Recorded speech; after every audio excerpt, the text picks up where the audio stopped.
कलाइया लोग बिगड़ जाता पाइया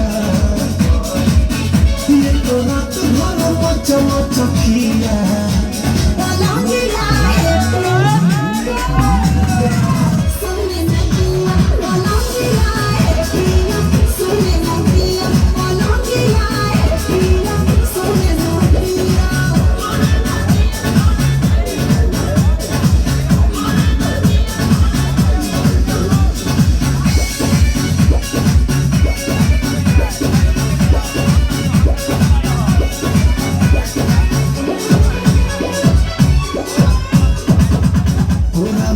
के मेरी रानी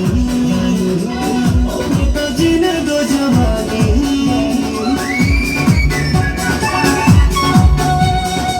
तेरा मेरा के मेरी रानी तो जीने दो जवानी सुनो सुनो रे सजन ऐसे छोड़ना पड़ना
ऐसा नहीं है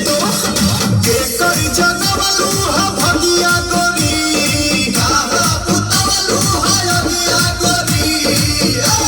तो हरी हरी ओढ़नी तो हर छूटल कवन बगिया गोरी तो हरी हरी ओढ़नी तो हर छूटल कवन बगिया गोरी क्या बताइए